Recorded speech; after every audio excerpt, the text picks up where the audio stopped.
Coffee पर Kurukshetra show में मेहमानों द्वारा व्यक्त की गई राय और कमेंट्स उनके निजी विचार हैं। मेहमानों की राय को इंडिया टीवी या शो के होस्ट की राय ना मानी जाए। इंडिया टीवी का मकसद किसी भी व्यक्ति या वर्ग की भावना को ठेस पहुंचाना नहीं है।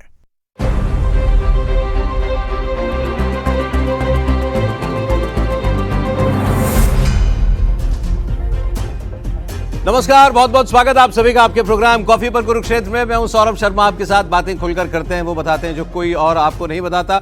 आज भी ऐसा ही कुछ है। प्रदीप सिंह जी प्रोग्राम में आ गए हैं। सर नमस्कार, बहुत स्वागत है आपका। हमारे साथ सज्जन कुमार जी हैं, चुनावी विश्लेषक भी हैं, सिफोलॉजिस्ट भी हैं। सज्जन आपका बहुत स्वागत है। और भास्कर मिश्रा हमारे सीनियर एडिटर, हमारे कोलीग हैं, वो हमारे साथ हैं। भास्कर को आप जानते तो हैं, इनकी स्पेशलिटी आपको पता चल गई होगी, आम आदमी पार्टी। गजब हो गया।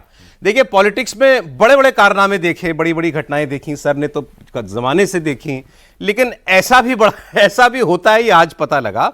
आम आदमी पार्टी के 10 में से 7 राज्यसभा सांसद टूट करके बीजेपी में चले गए रातों रात। यार भास्कर, पहले बता दिया करो, ऐसा कुछ होता है। ये बंगाल की तैयारी करके सब बैठे हुए थे और गजब अचानक खबर आई कि प्रेस कॉन्फ्रेंस हो रही है और राघव चड्ढा, हरभजन सिंह, संदीप पाठक, अशोक मित्तल, विक्रमजीत साहनी, राजेंद्र गुप्ता और स्वाति मालीवाल तो पहले ही अलग हो चुकी थी। बस ये 7 चले गए बीजेपी में, ज्वाइनिंग हो गई, नितिन नवीन से मिल भी लिए।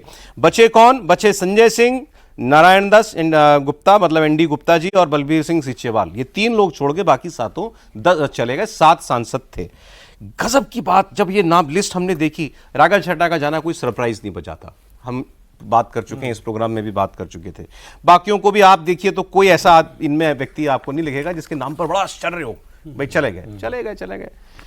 संदीप पाठक, इस नाम का और इस व्यक्ति का आम आदमी पार्टी छोड़ करके जाना, ये सबसे बड़ी घटना है इस पूरे हाईलाइट। अगर इस घटनाक्रम की देखें तो ये नाम है संदीप पाठक। हम तो बाहर से जानते हैं, इन्होंने तो पार्टी को अंदर तक से जाना है, कवर किया है। संदीप पाठक एक वक्त सब कुछ ही हुआ करते थे, जहां तक मुझे मालूम है। पार्टी चलाना तो इन्हीं के जिम्मे था और वो आदमी चला जाएगा। और उन्होंने जो प्रेस कॉन्फ्रेंस में जो बातें कही, वो बातों से लग रहा था कि आदमी सच में दर्द में बोल रहा है। नहीं भाई, मेरा आप जाना का मतलब समझिए कि कुछ बहुत बड़ा हो गया है जिस पार्टी को मैंने ज्वाइन किया था उसके साथ। उन्होंने कहा, मैंने कभी सोचा नहीं था ये स्थिति आएगी। फिर उन्होंने कहा, आम आदमी पार्टी में रहकर देश सेवा करना मुमकिन नहीं रह गया है। मेरा किसी से कोई व्यक्तिगत मेरी कोई समस्या नहीं है। और फिर केजरीवाल जी का धन्यवाद भी किया कि उन्होंने मुझे मौका दिया, काम करने का मुझे मौका दिया। लेकिन उन्होंने कहा कि अब आम आदमी पार्टी में रहकर काम नहीं किया जा सकता था। राघव चड्ढा सर कह रहे थे कि अब ये पार्टी पर्सनल फायदे के लिए चलाई जा रही है and I am the right man in the wrong party. मैं फाउंडिंग मेंबर था, लेकिन अब करप्ट और कॉम्प्रोमाइजिंग लोगों के हाथ में पार्टी जा चुकी है आम आदमी पार्टी। हम करियर बनाने नहीं, करियर छोड़ कर आए थे। अब ये पुरानी पार्टी नहीं रही। मैं उनकी दोस्ती के काबिल नहीं था क्योंकि मैं उनके गुनाह में शामिल नहीं था। ये बड़ा लोडेड स्टेटमेंट उन्होंने दिया। और उन्होंने कहा, पार्टी ने मेरी आवाज़ बंद कर दी थी, अभी और लोग हमारे साथ आएंगे, ये उन्होंने कहा। इन 7 के अलावा और लोग भी हमारे साथ आएंगे। तो पहले इसकी डिटेल में हम जाएं, इसकी भूमिका कब से बनने लगी, भास्कर आपको बताएंगे इनमें से एक व्यक्ति के जाने का मतलब क्या है। इसका दिल्ली में आम आदमी पार्टी का जो आधार है उस पर, क्योंकि शुरुआत तो यहीं से हुई, उस पर क्या असर होगा। पंजाब का असेंबली इलेक्शन अभी आने वाला है 1 साल के बाद, वहाँ पर क्या असर होगा। और ये क्योंकि ये 7 सांसद जो हैं, एक आध को छोड़कर बाकी सारे पंजाब से ही हैं, तो उसमें क्या असर होगा। लेकिन सर, क्या मतलब ऐसा भी होता है, एक राज्यसभा का सांसद जुटाने में पसीने निकल जाते हैं पार्टियों के। 7 एक झटके में उठ कर चले गए। नहीं, संदीप पाठक का जो आपने बयान सुनाया, और बयान न सुनाते तो भी उनका जाना इस बात का प्रमाण है कि अरविंद केजरीवाल से डिसइल्यूजनमेंट कितना गहरा है। संदीप पाठक जैसा आदमी अगर चला जाता है पार्टी, ये अभी प्रेजेंट में जनरल सेक्रेटरी ऑर्गेनाइजेशन है। बिल्कुल। तो इससे आप अंदाज़ा लगाइए कि निराशा कितनी ज़्यादा है कि क्या उम्मीद करके आए थे और क्या मिला। और जो ये राघव चड्ढा कह रहे हैं कि जो है पर्सनल प्रॉफिट के लिए और उसके लिए चलाया जा रहा, प्रशांत भूषण ने जब आरोप लगाया था 1.5 करोड़ 2 करोड़ रुपया 2 करोड़ रुपया लिया था, कैसे लिया, किससे लिया, कौन है ये, तो मामला तो वहीं से शुरू हो गया था। उस समय औरा ऐसा बना था पूरे देश में अरविंद केजरीवाल का कि ये पूरा देश बदलने आए। जिन लोगों, प्रोफेशनल लोगों की बात कर रहा हूँ, पॉलिटिकल नहीं, जिन प्रोफेशनल लोगों ने आम आदमी पार्टी का समर्थन किया, उसको पैसा दिया, मतलब उसमें इमोशनली इन्वेस्ट किया। ये संदीप पाठक वो कैम्ब्रिज सब- रिटर्न्ड। हाँ, वो सब इतनी निराशा में हैं, अपराध भाव से ग्रस्त हैं कि हमने इस पार्टी को और इस नेता का समर्थन किया। लेकिन ये जो हुआ है, देखिए, इन 7 लोगों से पंजाब की राजनीति पर कोई असर नहीं पड़ने वाला, लेकिन बीजेपी ने पंजाब चुनाव की तैयारी शुरू कर दी है। तो इन लोगों से फर्क, मैं कह रहा हूं, नहीं पड़ेगा तो फिर कैसे शुरू कर दी? एक मैसेज दे दिया कि आम आदमी पार्टी टूट सकती है, आम आदमी पार्टी में सब कुछ ठीक नहीं है।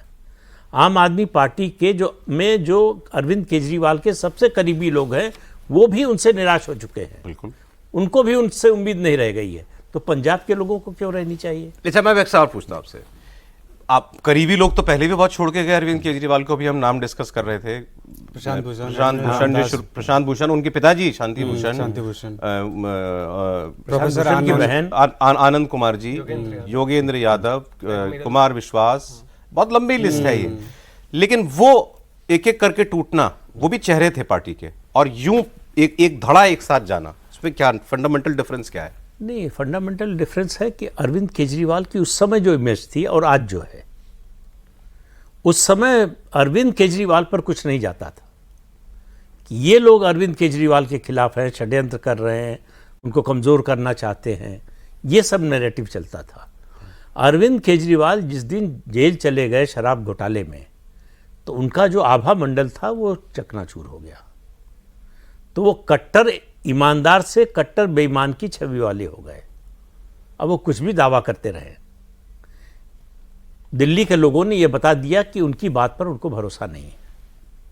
सबसे बड़ा टेस्ट अपना उन्होंने खुद ही जो है करवा लिया, जब लोकसभा चुनाव में कहा कि 7 सीटें गठबंधन को जिता दो तो मुझे जेल नहीं जाना पड़ेगा। दिल्ली वालों ने 7 हरा दिए।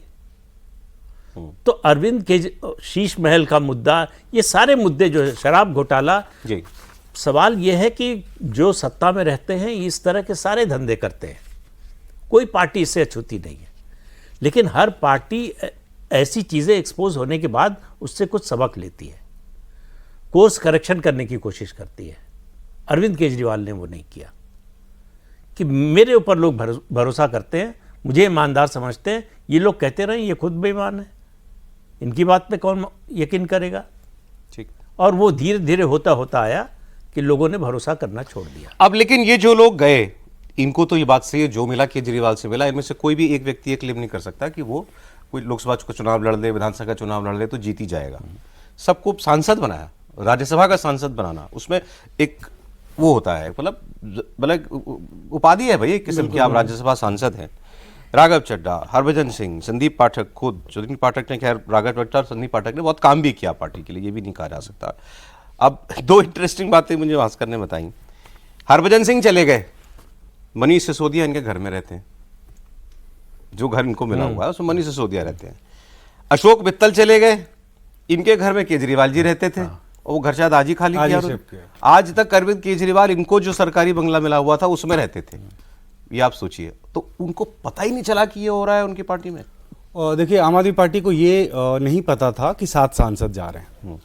उनको 10 तारीख तक ये पता था कि राघव चड्ढा बीजेपी ज्वाइन करने वाले हैं, लेकिन ये नहीं पता था कि राघव चड्ढा के साथ 6 और सांसद जा रहे हैं, इसकी जानकारी नहीं थी। आज सुगबुगाहट हुई थी, प्रेस कॉन्फ्रेंस से 2-3 घंटा पहले शायद थोड़ी बहुत जानकारी हो गई थी कि शायद 7 सांसद चले जाएंगे, लेकिन इससे पहले बिल्कुल भी अंदाजा नहीं था पार्टी को कि एक साथ 7 सांसद छोड़ के जा रहे हैं। क्यों? और देखिए, इसके पीछे रीजन है, जैसे आपने शुरुआत की बताया कि संदीप पाठक दर्द में लग रहे थे। हाँ। वो दर्द में थे, इस बात का गवाह मैं हूं। पिछले 3-4 महीने में कम से कम 4-5 बार मेरी बात हुई है उनसे फोन पे, और उनका दर्द हम लोग समझते हैं। ये शुरुआत आज से नहीं हुआ, लोकसभा चुनाव के बाद ही संदीप पाठक के पर कतरे जा रहे थे पार्टी में। लोकसभा चुनाव के समय में संदीप पाठक के ऊपर में ये जिम्मेदारी दी गई थी कि पंजाब में कौन कौन उम्मीदवार बनेंगे, जिसमें पंजाब से बहुत सारे ऐसे जो मंत्री थे, विधायक थे, उनको लोकसभा का चुनाव लड़ाया गया, लेकिन उतनी बड़ी सफलता मिली नहीं। तो उसके बाद से ही उनके ऊपर में शिकंजा कसने लग गया था, और पार्टी के तमाम लोग कस रहे थे। और होते होते जब दिल्ली विधानसभा का चुनाव आया तो एक तरह से अलग थलग कर दिया गया। और अलग थलग किसको किया गया? जो व्यक्ति दिल्ली का संगठन, पंजाब का संगठन, गुजरात का संगठन, सबका संगठन बनाया है अच्छा, स्क्रैच से? स्क्रैच से। Delhi and Punjab, Delhi, Punjab and Gujarat. ठीक। अच्छी तरह से हम लोग ये जानते हैं कि संगठन का हर व्यक्ति उसको जानता था और हर व्यक्ति को नाम से जानते थे। बहुत ही हार्ड टास्क मास्टर थे वो, लोग डरते थे उसके नाम से कि अगर इसने जिम्मेदारी दी तो ये काम करना पड़ेगा, और वो रिजल्ट लेके आते थे। ऐसे व्यक्ति को दिल्ली विधानसभा चुनाव, जहां की सबसे बड़ा स्टेक था आम आदमी पार्टी का, वहां से अलग कर दिया गया। हम ये जानते हैं, उस दौरान भी हमारी बातचीत होती थी, वो कहते थे, मैं आज ये कह सकता हूं कि शायद वही एक आम आदमी पार्टी के नेता थे जिनको पता था कि हम चुनाव हार रहे हैं। अच्छा, उनको यहां तक पता था कि नई दिल्ली में हमारी स्थिति बहुत खराब है। केजरीवाल भी हार रहे हैं? केजरीवाल भी हार रहे हैं, उनका अपना सर्वे बताता था, लेकिन उनके सर्वे पे भी ध्यान नहीं दिया जाता था। इस तरह से नजरअंदाज नहीं करते थे उनकी अब कह सकते हैं इस तरह से नजरअंदाज कर दिया गया था उनको। ये सारी बातें मैं उनकी ही बात बता रहा हूं। नहीं तो इन जो आदमी जिसने संगठन बनाया दिल्ली और पंजाब में, जहां आप सत्ता में आए, तीसरा स्टेट गुजरात जहां आपकी दोनों की जहां आपकी कुछ ताकत है, 13% के करीब वोट आया आपको, उसकी बात पे भरोसा नहीं कर रहे, तो किसकी बात पे भरोसा कर रहे हैं? शायद उन दिनों विजय नायर पे ज्यादा भरोसा था। ये संदीप पाठक को बिल्कुल लगता था कि मुझे नजरअंदाज किया जा रहा है और विजय नायर को ज्यादा तवज्जो दी जा रही है। विजय नायर जो उस मतलब सो कॉल्ड शराब घोटाले में जिनका नाम आया और जो जेल भी गए थे, जी जी, वो तो विजय नायर पे ज्यादा भरोसा हो रहा है। ये बात वो दबी जुबान से हम लोगों से कहते थे कि ना तो हमारे सर्वे का इस्तेमाल हो रहा है, ना हमारा यूज हो रहा है, ना हमारे किसी भी तरह से अगर कोई भी हम राय देते हैं तो उस पर ध्यान नहीं दिया जाता है। तो पार्टी कौन चला रहा है? पार्टी अरविंद केजरीवाल चला रहे हैं हर सेंस में। नहीं वो ठीक है, वो सुप्रीमो है पार्टी के। देखिए, अब मैं इसको थोड़ा सा कंटिन्यू और आगे कर लूं तो दिल्ली विधानसभा चुनाव के बाद जैसे ही हार मिली आम आदमी पार्टी को, उसके बाद क्या हुआ कि संगठन में बदलाव हुआ। संदीप पाठक को संगठन महामंत्री का पद तो दिया गया था, वो रहा, लेकिन जो व्यक्ति 2-3 स्टेट में आपका संगठन खड़ा करता है उसको जिम्मेदारी दे दी गई छत्तीसगढ़ की। अच्छा, जहां पार्टी का कुछ नहीं है, तुम वो देखो। हाँ, क्योंकि वो छत्तीसगढ़ के रहने वाले हैं। और पंजाब की जिम्मेदारी दी गई मनीष सिसोदिया को, ठीक है, और सत्येंद्र जैन को। गुजरात की जिम्मेदारी दी गई गोपाल राय को और दुर्गेश पाठक को। आतिशी को जिम्मेदारी दी गई गोवा को, और इनके पास कोई जिम्मेदारी नहीं, एक तरह से खाली है। ठीक है, ये तभी से व्यथित थे, कष्ट में थे। वो कष्ट हम लोगों को पता है, और हम लोग कई बार इस बात का जिक्र भी करते थे कि ऐसा कैसे हो सकता है। चलिए मैं इनका मान लेता हूं, मैं राघव चड्ढा का मान लेता हूं, बाकी लोग, इतने सारे लोग, बाकी 5 क्यों? इनका कोई, मैं तीसरे का भी मान लेता हूं, चलिए अशोक मित्तल का। अच्छा, ये वैसे बात फैक्ट है, आज आम आदमी पार्टी ने बोली कि भाई इन पे तो 4 दिन पहले रेड पड़ी थी ईडी की, ये बात सही है। और आज ये बीजेपी में आ गए, तो भाई ये तो फिर वॉशिंग मशीन वाला ही काम है। बिल्कुल ऐसा तो बिल्कुल कह सकते, पार्टी बिल्कुल कहेगी, ठीक है, आधार है। बट बाकी 4 के क्या रीजन है? ये बाकी 4 के रीजन क्या है ये नहीं पता, लेकिन सब एक साथ मिल के गए हैं। इनको कोई फ्यूचर नहीं दिख रहा पार्टी में। देखो, इनको सांसद बनाया गया था, ये बने नहीं थे खुद, अरविंद केजरीवाल ने बनाया था, और आज इनको शायद इस स्थिति में रख दिया गया कि आप अभी भी सांसद बने रह सकते हैं। आप ऐसा नहीं कि आपकी राज्यसभा की सदस्यता जा रही है, हमारे साथ आइए, राज्यसभा की सदस्यता रही और केंद्र सरकार के ज्यादा करीब रहेंगे आप। तो इसलिए शायद वो लोग गए होंगे। अब इसके अलावा कि राज्यसभा के सांसद चले गए, क्या और पॉलिटिकल फॉल आउट है और क्या भविष्य में आप देख रहे हैं? दिल्ली में आम आदमी पार्टी, पंजाब में आदमी पार्टी, क्या होगा? नहीं, देखिए, इसमें 2-3 कारण हैं। एक तो 2 कारण है। आंतरिक ये है कि केजरीवाल लोकप्रिय जब थे भी, तब भी ये बात उभर के आती थी कि काफ़ी ऑटोक्रेटिक पर्सनैलिटी है। जो इंटरनल पार्टी डेमोक्रेसी होती है उसको लेके शिकायत पहले से आती है। ऐसा भी कुछ होता है सर? ऐसे किसी भी पार्टी में नहीं होता, ये सैद्धांतिक बातें हैं। काफ़ी ऑटोक्रेटिक, और उसमें अब जब तक उनकी पॉपुलैरिटी रही आप एडजस्ट करते रहें। अब वो ईमानदार वाली छवि पे जैसे ही दाग लगना शुरू हुआ तो निश्चित तौर पे बाकी लोग अपनी भी कैलकुलेशन करते हैं।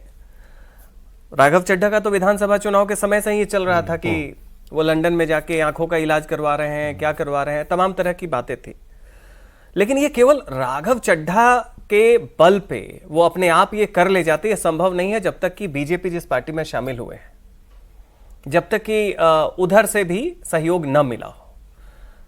क्योंकि एक पैटर्न है, पैन इंडिया पैटर्न है, 2016 से 26 तक का हम लोग देखें तो एक कंसिस्टेंट मिल रहा है। लेकिन इसमें एक बड़ा राज्यसभा को लेके है, अब बीजेपी को निश्चित तौर पे राज्यसभा में एक साथ 7 विधायक आ गए, सांसद आ गए, तो उनके लिए व्यवहारिक तौर पे बहुत सारे बिल हैं, सब कुछ है, इसमें एक सहयोग मिलेगा।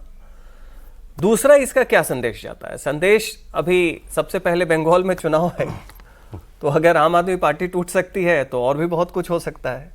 साहब कह रहा टीएमसी टूट सकती है। मतलब कहने का मतलब है वो एक अगर टीएमसी हार गई तो टूट भी सकती है। पब्लिक वैसे ही रीड करेगी कि भाई कुछ भी हो जाए, अगर आप राज्यसभा के 7 सांसदों को एक साथ खींच सकते हैं तो विधायक तो बहुत। तो इस पंजाब के इलेक्शन में कोई फायदा होगा बीजेपी को इसका? मुझे नहीं लगता है, क्योंकि पंजाब में जो है बीजेपी का आधार बहुत ही शहरी क्षेत्रों में है। ग्रामीण क्षेत्र तो सिख और बाकी जो 6.6% वोट है पिछले इलेक्शन में, और वो भी शहरी क्षेत्रों में है। जो पंजाबी हिंदू हैं वहां पे क्लियरली है कि गुरदासपुर को अगर आप छोड़ दें और चंडीगढ़ छोड़ दें तो जो पंजाबी हिंदू हैं वो शहरी क्षेत्रों में है। ज्यादातर जो सिख गांव में और मजहबी दलित जो सिख समुदाय के दलित हैं वो दूसरी तरफ है। जालंधर और दोआबा रीजन में जो दलित हैं वो वैसे भी बीएसपी या बाकी पार्टीज की तरफ जाते हैं। आम आदमी पार्टी की क्या स्थिति है? 27 में चुनाव है ना? हाँ, यूपी के साथ। हाँ, उत्तराखंड, पंजाब और यूपी। अभी क्या स्थिति लगती है? हिमाचल और गुजरात। मई में हिमाचल और गुजरात, नवंबर दिसंबर में गुजरात और हिमाचल है। नहीं, हिमाचल सर ये थोड़ा सा दूसरे तरफ आता है, गुजरात सबसे लेट। एनीवे उसी साल है, 27 में ही है। तो अभी आम आदमी पार्टी की पंजाब में क्या स्थिति है? अभी तो 117 में 93 उनके पास। मतलब पॉपुलर है, अनपॉपुलर है, कोई कुछ स्टेबल है। अब ये पता ही नहीं लगता है वहां पे कौन पॉपुलर है कौन अनपॉपुलर है। क्योंकि ये काम हुआ ना सर, तो दिल्ली में संजय सिंह को और पंजाब से भगवंत मान को, चीफ मिनिस्टर को, दोनों को प्रेस कॉन्फ्रेंस के लिए भेजा गया। तो दोनों ने यही, और दोनों की टोन में, अच्छा भगवंत मान को तो बोलना ही था, लेकिन संजय सिंह ने भी ये कहा कि ये पंजाब के लोगों के साथ धोखा है। बार बार आम आदमी पार्टी की दोनों प्रेस कॉन्फ्रेंस में ही था कि पंजाब के साथ विश्वासघात है ये बात तो अरविंद केजरीवाल ने भी बोली, ट्वीट जो किया है उसमें यही कहा है। तो भाई भगवंत सिंह मान को छोड़ दीजिए, तो ये इन दोनों का तो पंजाब से कोई लेना देना है नहीं। ऐसा है कि ये कार्ड जो है आइडेंटिटी का चलता है, जो उस प्रदेश का नेता हो, उस प्रदेश से आता हो। तेलुगु बिड्डा का नारा दिया था एनटी रामाराव ने, मान लिया लोगों ने। इस तरह से जब आप उस प्रदेश के हों, अरविंद केजरीवाल की पहचान पंजाब से या पंजाबियत से नहीं है। वो हरियाणा के रहने वाले हैं, दिल्ली में जो है राजनीति कर रहे हैं। बट सर पंजाब ने वोट तो उन्हीं के नाम पे दिया। पंजाब में वोट उन्हीं के नाम पर, लेकिन अगर भगवंत मान को मुख्यमंत्री पद का उम्मीदवार न बनाते तो शायद ये वोट न मिलता इतना। अच्छा। वोट तो मिलता ही, लेकिन सबसे बड़ा कारण जो है कांग्रेस। ऐसा नहीं था, मैं पंजाब चुनाव कवर कर रहा था, ये एक स्थिति थी कि सबसे लास्ट में ऑप्शन ये था कि भगवंत मान को सीएम कैंडिडेट बनाया गया, लेकिन उससे पहले ही चुनाव का रंग पूरा आ गया था और आम आदमी पार्टी जीत रही थी, वो क्लियर था। चुनाव तो आम आदमी पार्टी 2012 में भी जीत रही थी। वो जो खालिस्तान वाला मुद्दा ना आया होता तो 12 में ही जीत गए, सरकार बन गई होती। 17 तो उसी समय बन गई होती। तो इसलिए जो है भगवंत मान को बनाने के अलावा विकल्प नहीं था। उनको कोई सिख जो है जट सिख चाहिए था। सिद्धू से बात कर रहे थे, सिद्धू मुख्यमंत्री पद से नीचे किसी पार्टी में कुछ लेने को तैयार नहीं, तो सिद्धू से बात नहीं बनी, न बीजेपी से बनी सिद्धू की बात, न आम आदमी पार्टी से, और कांग्रेस से तो बाहर जाना ही पड़ा। तो कुल मिलाकर पंजाब की राजनीति किधर जाएगी ये कांग्रेस पर निर्भर है कि कांग्रेस अपने पैर पर कितना कुल्हाड़ी मार सकती है। दो बड़े प्रिंसिपल प्लेयर कांग्रेस और आम आदमी पार्टी हैं पंजाब में। निश्चित रूप से अच्छा, लड़ाई उन्हीं दोनों के बीच में होगी। बीजेपी और अकाली दल दोनों का केवल मतलब वो हैं बने हुए, उनका केवल प्रेजेंस है, इसके अलावा और कुछ। राज्यसभा सांसदों की टूट का जो चुने हुए प्रतिनिधि हैं या अदरवाइज जो पार्टी है उसमें कोई असर होगा क्या? वहां भी कोई टूट की आशंका है दिल्ली में, मतलब सेंट्रल आम आदमी पार्टी में, पंजाब यूनिट में? नहीं, मुझे अभी तो ऐसा कुछ नहीं लगता कि ऐसा होने जा रहा है। ये देखिए, राजनीति में रियलिटी और परसेप्शन दोनों साथ साथ चलते हैं। ये परसेप्शन बनाने की कोशिश है कि आम आदमी पार्टी कमज़ोर हो रही है, इंटरनल फाइट है, ज़्यादा दिन सर्वाइव नहीं करेगी, जो टॉप लीडरशिप है उस पर विश्वास नहीं है लोगों का। इस बात को जितना ले जाएंगे कायदे से, मतलब इस बात को ज़्यादा इसका फ़ायदा उठाना चाहिए था कांग्रेस पार्टी को, क्योंकि लाभ उसी को मिलना है।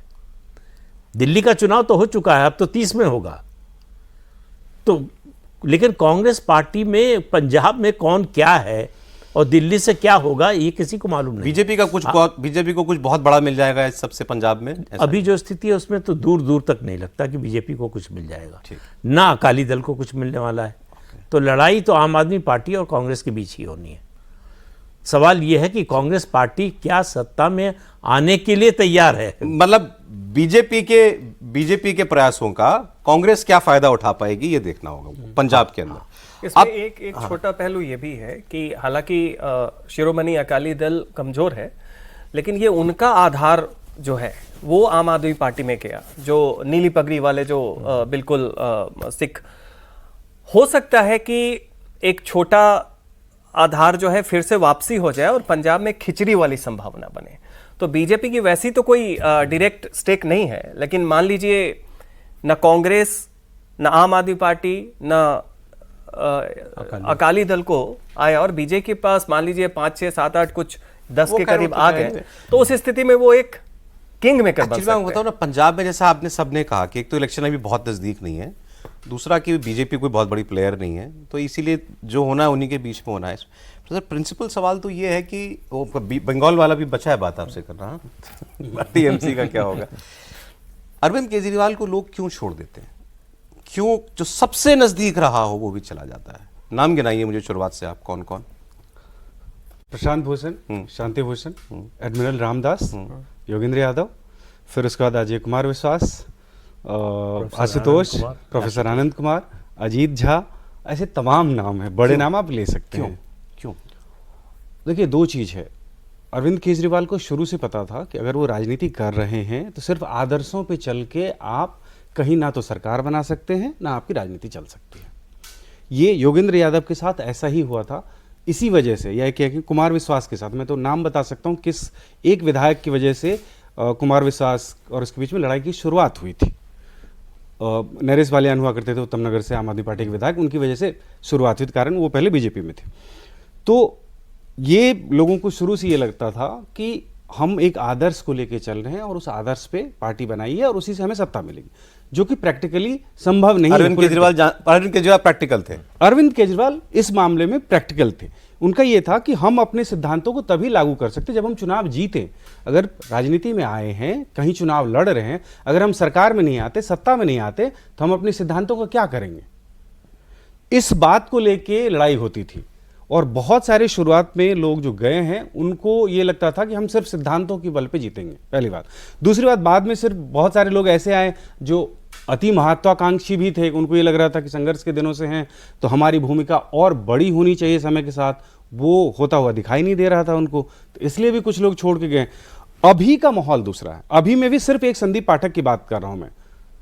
अगर इसमें भी राघव चड्ढा की बात करें तो वो सही नहीं होगा। राघव चड्ढा एक ऐसे व्यक्ति जिनको ज्यादा मिला ही है। उन्होंने पार्टी को कम दिया है, पार्टी ने ज्यादा दिया है उनको। संदीप के केस में उल्टा, संदीप के केस में उल्टा है कि उन्होंने पार्टी को ज्यादा दिया है और इससे पार्टी को राजनीतिक रूप से नुकसान होगा, बाकी किसी व्यक्ति से और नुकसान नहीं होगा।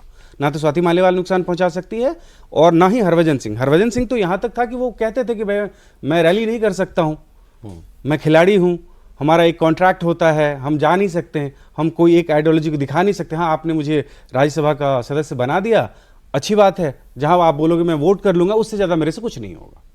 तो उनका तो कोई स्टेक ही नहीं था।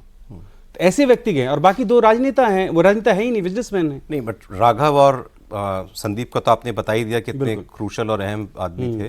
राघव भी, ये तो पूरी पार्टी को समझने वाले लोग हैं ना, तो ये तो कुछ नुकसान बड़ा कर सकते हैं। हाँ, नुकसान में एक संदीप पाठक नुकसान पहुंचाएंगे अगर वो पहुंचाना चाहे। किस सेंस में कि भाई आपके क्रूशल लोग आपकी सारी स्ट्रेटेजी वो समझते हैं, आपकी सारी रणनीति वो बनाते थे, वो जानते हैं, आपके संगठन को अच्छी तरह से समझते हैं, आपके क्रूशल व्यक्ति को कभी भी ला सकते हैं, जो भी उनके पसंदीदा व्यक्ति हैं। ये नुकसान होगा पार्टी को। हालांकि पंजाब में इसका नुकसान नहीं होने वाला, इसका नुकसान होगा गुजरात में। गुजरात आम आदमी पार्टी ये देख के चल रही है कि वहां बहुत बड़ा स्टेक है। अभी 26 तारीख को लोकल बॉडी का चुनाव है, तमाम बड़े नेता वहां जाके लोकल बॉडी के चुनाव के लिए प्रचार कर रहे हैं, तो वहां नुकसान हो सकता है। इस चुनाव में बेशक ना हो, लेकिन आगे हो। एक ये मतलब वैसे मतलब जैसे गॉसिपी बात है ये, कहते हैं कि भी राघव चड्ढा बहुत जानते हैं अंदर की बात, राघव चड्ढा बहुत नुकसान पहुंचा देंगे, ऐसा कुछ है? नहीं, मुझे नहीं लगता राघव चड्ढा बहुत ज्यादा नुकसान कोई पहुंचा सकते हैं। राघव चड्ढा की खासियत ये थी कि वो अरविंद केजरीवाल के करीबी माने जाते थे और अरविंद केजरीवाल भरोसा करते थे उन पे।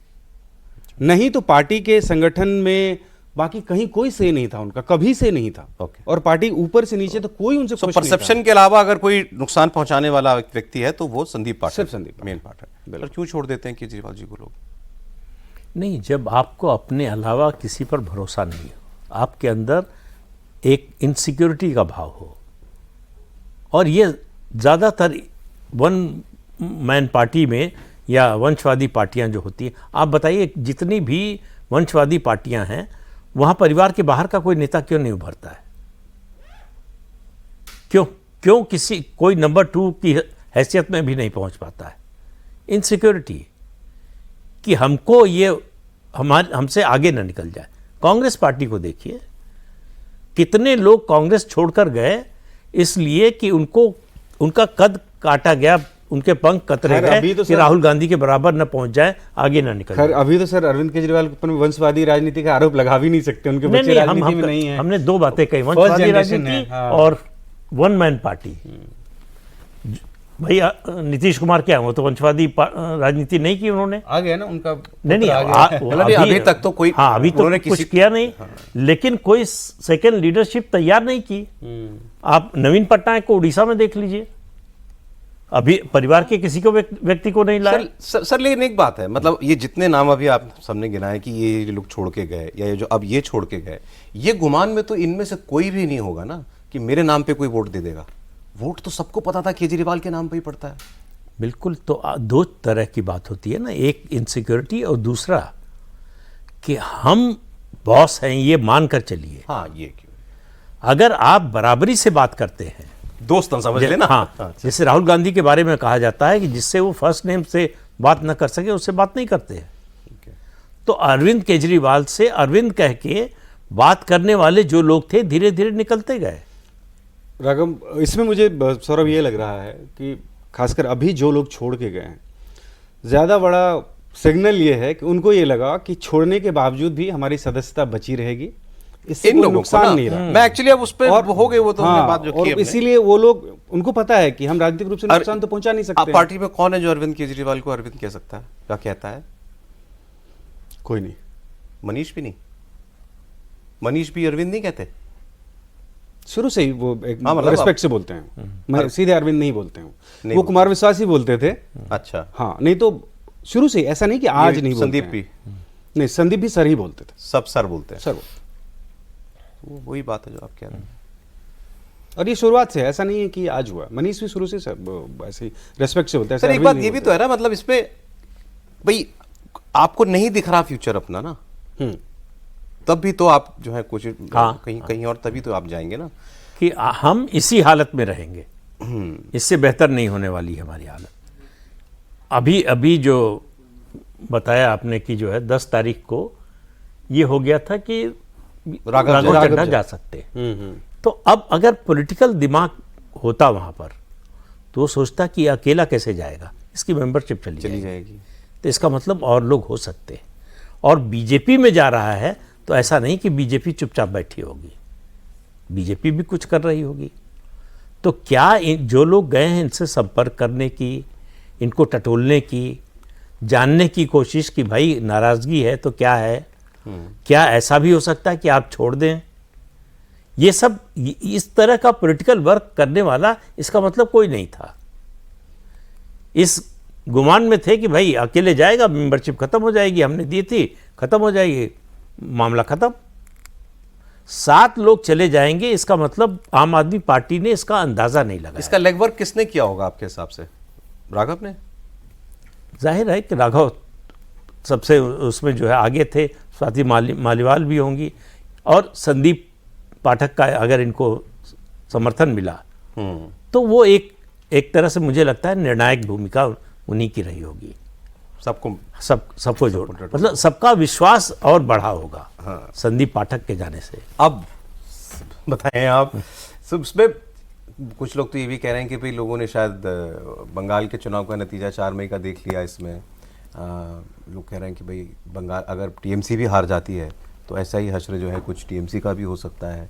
अभी आप देखिए बीजेपी ने लगातार ये कहना शुरू किया है, कुछ वक्त से कह रही है कि ये भाईपो को कभी मुख्यमंत्री नहीं बनने देंगे हम। मतलब ममता इस चुनाव जीत भी जाती तो ममता तो नहीं बनती, भतीजे बनते, और वो हम कभी होने नहीं देंगे।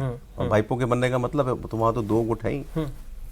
हाँ, वो ओल्ड और न्यू टीएमसी की है। देखिए, इसमें इस प्रकरण के पहले भी बंगाल में जो पॉलिटिकल गॉसिप चलती है उसमें दो चीज़ है, और ये गॉसिप क्या होता है, लोगों को मजा आता है इन गॉसिप में। पॉलिटिकल गॉसिप की सबसे स्ट्रेंथ ही ये होती है कि हर कोई उसे कहते हैं ना स्पाइसी बना देता है। वो इलेक्शन को बड़ा इंटरटेनिंग, एक वो मेला जैसा लगता है कि उसमें रंग रंग के सामग्री है। तो एक तो ये है कि इस बार एंटी इनकम्बेंसी बहुत है तो बीजेपी जीत रही है, तो ये सिनेरियो 1 है पॉलिटिकल गॉसिप का, उसका लोग आपको जस्टिफिकेशन देंगे, ये है वो है, इतने लोग बदल गए, बाहर से लोग आ रहे हैं, SIR से ये हो गया।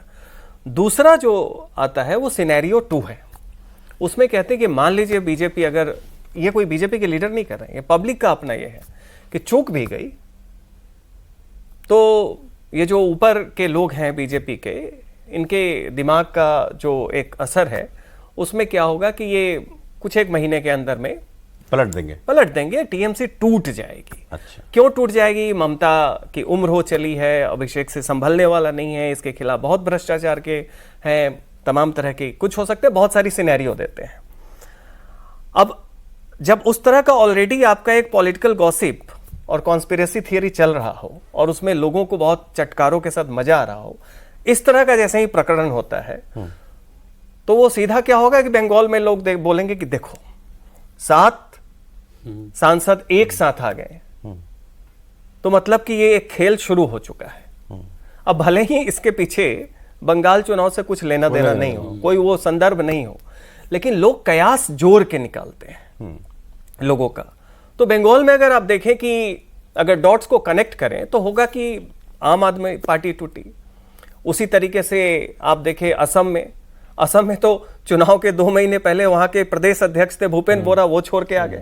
उनके MP थे प्रद्युत बारदोलाई। अब ऐसा कुछ होता है तो आप मैसेज, एक स्टेटमेंट ऑफ पावर जाती है, बिल्कुल, ताकत कहाँ है। नहीं, उसके अलावा बंगाल के संदर्भ में कहें तो इसमें ये परसेप्शन बनाने की कोशिश है कि कुछ भी हो बीजेपी सत्ता में आ रही है। निश्चित, अगर वोट से आ रही है तो भी ठीक, वोट में कमी रह जाएगी तो भी सत्ता में यही तो कह रहे हैं कि लोग यही बात करते हैं कि आएगी तो बीजेपी एनी हाउ। कारण ये है ना कि बंगाल में आप वोट तब करेंगे जिसको आप करना चाह रहे हैं जब आपको भरोसा हो कि जिसको मैं दे रहा हूं वो सत्ता में आ रही है, नहीं तो आप डर जाते हैं, आप फिर हेज करने लगते हैं। हो सकता है कि आप वोट देने ना जाए या जाके जिसको देना हो उसकी बजाय किसी और को देते, तो वहां पे परसेप्शन वॉर जीतना है। आप देखिए प्रधानमंत्री कल बेलूर मठ में गए, आज वो दमदम हवाई अड्डे में। सो ये दिल्ली का, ये आम आदमी पार्टी का प्रकरण वहां वो परसेप्शन बनाने में काफी ऐड ऑन करेगा। टीएमसी अपनी तरफ से एक र्यूमर फैला रही है कि हम ये जीत रहे हैं वो जीत रहे हैं। अब ये प्रकरण जो है परसेप्शन वॉर में बीजेपी को थोड़ा उनके एक और तर्कश में एक तीर आ गया सर। लेकिन सेकंड फेज के लिए बहुत जरूरी है निश्चित तौर सर। लेकिन अशोक मित्तल जी की बात करना जरूरी है। ईडी की रेड 4 दिन पहले, जितने भी 3-4 दिन पहले, ये बात सच है, ईडी की रेड हो रही है जिस आदमी के ऊपर, 4 दिन के बाद वो बीजेपी ज्वाइन कर ले रहा है। अब क्या होगा? अब ईडी घर बैठ जाएगी या ये निर्दोष साबित हो जाएंगे? भाई तुलसीदास जी ने लिखा है, साम दाम और दंड विभेदा, नृप और बसाही कहीं सब बेदा। ये चारों चीज़ें जो भी राजा होता है उसके दिमाग में होती है और उसका इस्तेमाल समय के अनुसार करता है।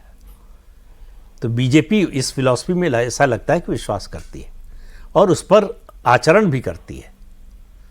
तो ये कोई मानने को तैयार नहीं होगा कि बड़ी साधारण सी रेड थी, कुछ घपला था, मिला इसलिए हुआ।